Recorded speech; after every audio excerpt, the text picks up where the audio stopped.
Oi, minha gente, a paz do Senhor a todos. Sou o pastor e doutor Everaldo aqui de João Pessoa, na Paraíba. Quero dizer a vocês que estava há alguns dias sem falar com vocês, né? Porque vocês sabem, eu sou pastor, sou advogado, não sou influenciador digital. Só quando tem um tema ou quando alguém me pede para comentar alguma coisa, aí eu sempre venho comentar com vocês alguma coisa. E hoje eu vou comentar, eu que completei agora 70 anos de idade, vou comentar com vocês um tema bastante espinhoso, mas um tema atual, um tema necessário ser enfrentado. Nós precisamos enfrentar algumas situações que a Assembleia de Deus do Brasil passa hoje e que às vezes a gente abeira, a gente desvia o caminho e o problema está aí, o problema está presente. Hoje eu quero conversar com vocês a respeito da prejudicialidade ou não da permanência de pastores idosos na frente de igrejas, principalmente na frente de grandes igrejas.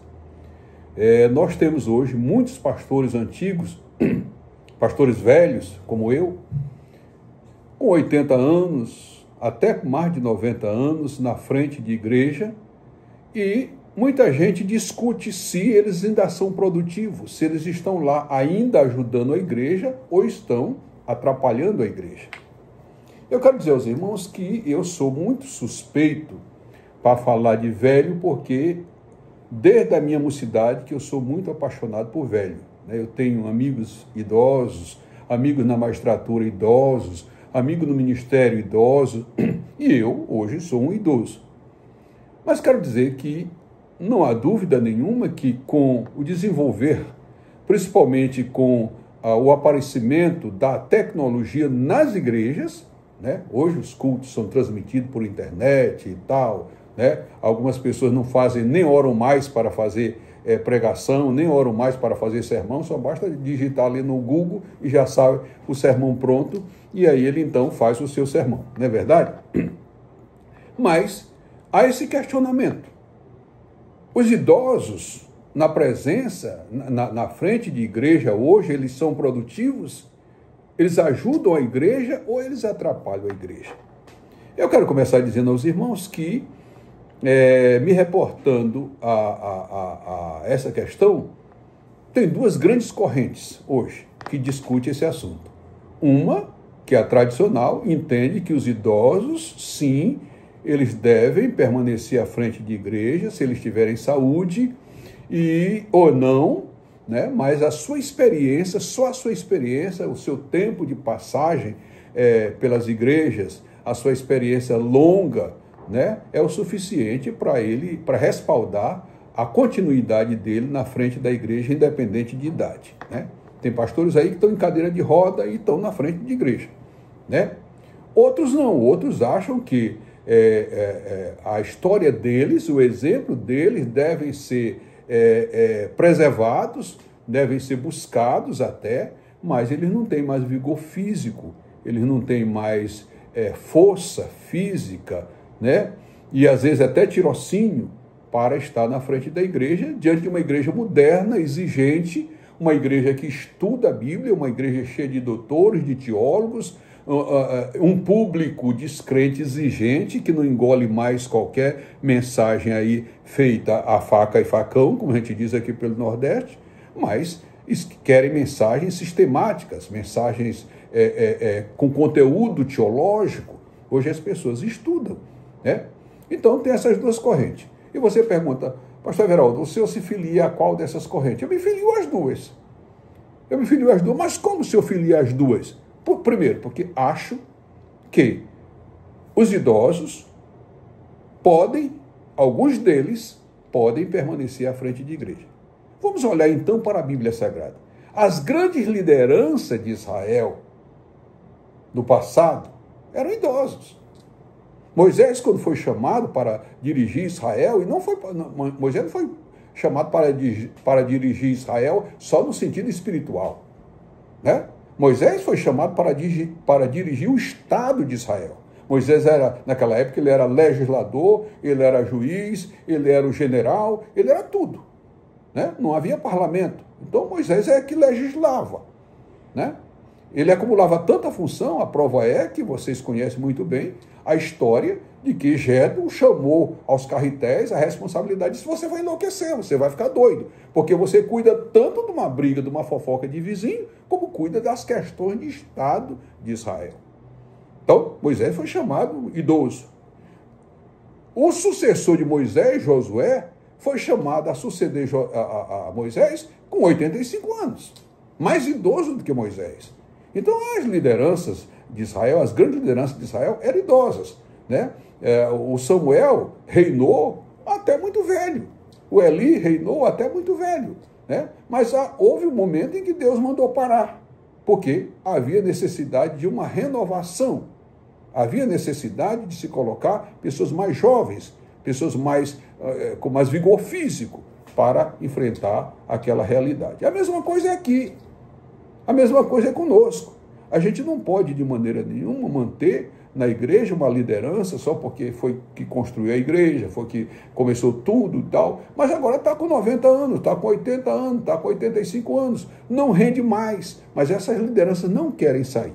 E qual é a diferença, pastor Everaldo, da liderança de Moisés, uma liderança idosa, ser produtiva, frutífera, e lideranças idosas hoje não são frutíferas e não são produtivas. O homem não é o mesmo, né? O ser humano não é o mesmo, o talento não é o mesmo, a intelectualidade não é a mesma. Sim, há uma grande diferença.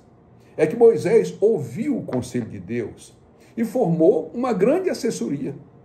Moisés fez o conselho dos anciões. E um detalhe, esse conselho dos anciões era composto por homens idosos, 70 homens idosos, que não incluía nenhum parente de Moisés. Hoje os pastores idosos, com todo respeito e com várias e honrosas exceções, eles ficam no trono, certo? Não conseguem nem andar para manter uma estrutura familiar que eles fizeram em cima da igreja. A igreja sustenta o pastor, sustenta a filha dele, o neto dele, o bisneto dele, o genro dele. Tudo é estruturado em cima da sugação da igreja. E por isso ele não tem mais força para administrar, mas não sai, né? Diferente da liderança de Moisés. Não houve nepotismo no governo de Moisés. Arão, que era o seu irmão, foi elevado à condição de sacerdote por Deus e não por Moisés. Há esse detalhe. A Miriam queria ser líder, Moisés não permitiu. Eles até se revoltaram lá contra o irmão, né? Por quê? Porque Moisés tinha a consciência de que ele liderava algo que não era dele. E o grande erro dos pastores velhos, hoje, na Assembleia de Deus no Brasil, é isso. Eles sentam na igreja, eles dão um crescimento, muito bem, eles desenvolvem a igreja, mas eles têm aquilo como um trono deles, como uma propriedade deles. Eles manipulam, né? Eles articulam, certo? Eles até criam determinadas situações para que outra pessoa não assuma. Só assume o filho. Às vezes o filho não presta. Aí quer botar o genro não presta, quer botar o outro, certo? E ele fica ali sem saúde, sem vigor, sem condições mais de levar a igreja. Esse é o erro. Não é errado uma liderança antiga, idosa, estar na frente de um trabalho se ele pode produzir, se ele tem uma grande equipe. Tem líderes idosos no Brasil, irmãos, que é uma alegria para a gente.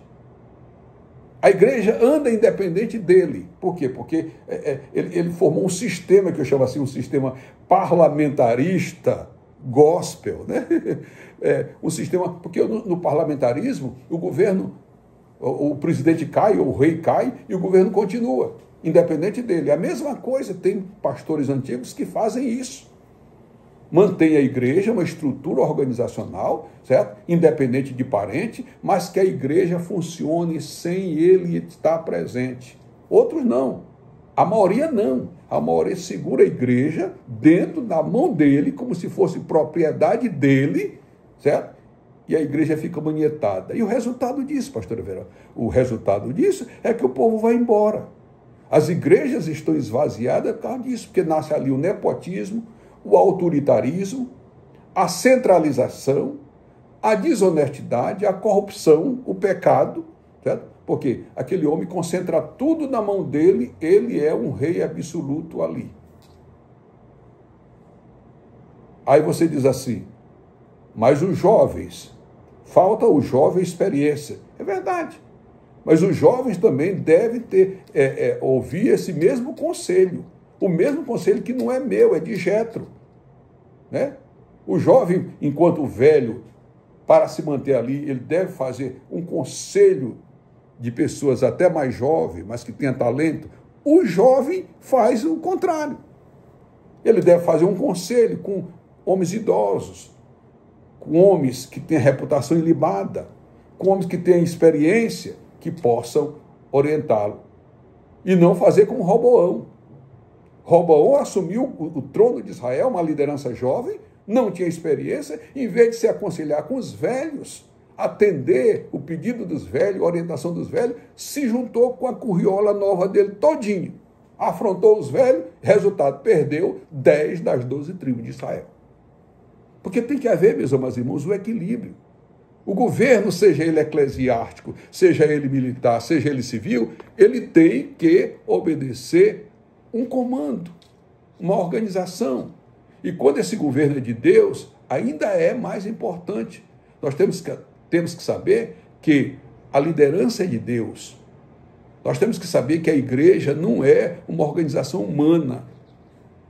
Ela pode até ter uma estrutura humanística, ela pode ter até uma estrutura organizacional humana, mas o governo da igreja é o governo de Deus. Então, quando uma liderança passa do seu tempo e continua no trabalho, ela passa a prejudicar o trabalho. Existem algumas igrejas que têm em seus regimentos, em seus estatutos, uma idade limite. Aqui na Paraíba nós temos uma resolução que fixou a idade limite de 80 anos para jubilar. Porque a Bíblia diz que depois dos 70 anos é só canseira, é só cansaço. O homem produz muito pouco, são vários que produzem depois de 70 anos, mas com exceção.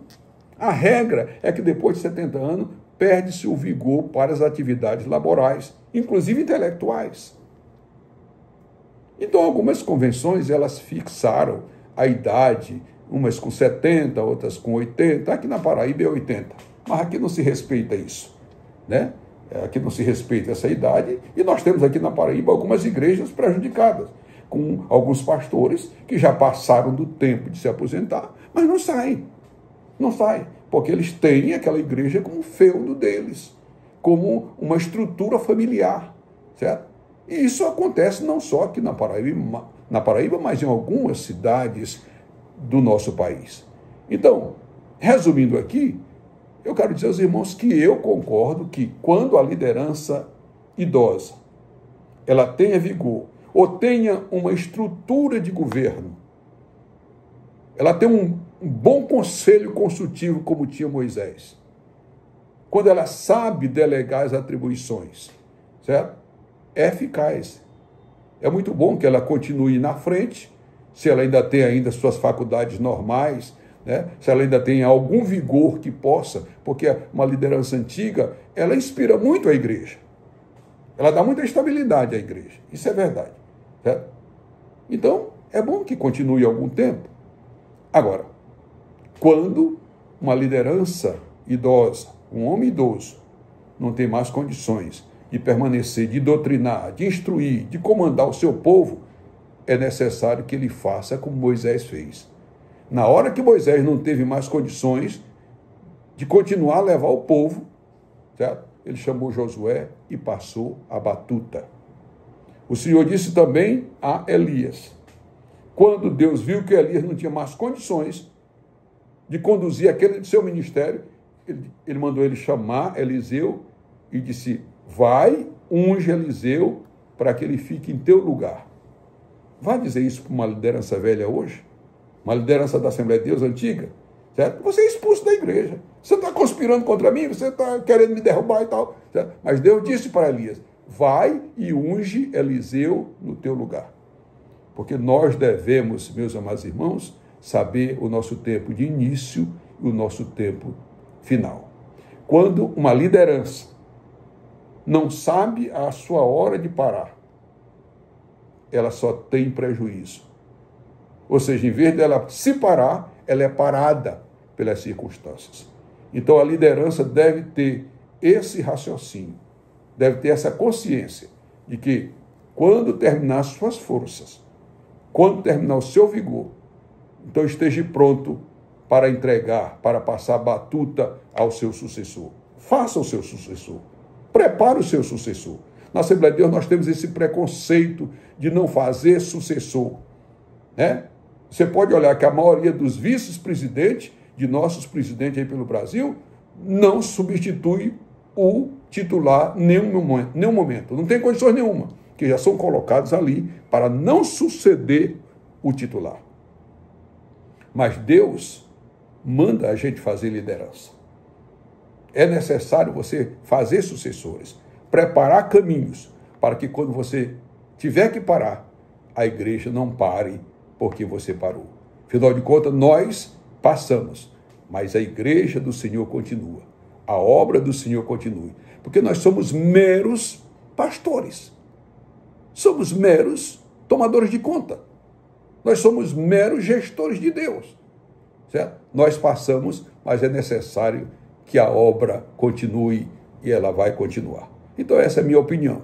Acho que nós, os velhos, devemos ter o bom senso de entender que chegou o nosso tempo.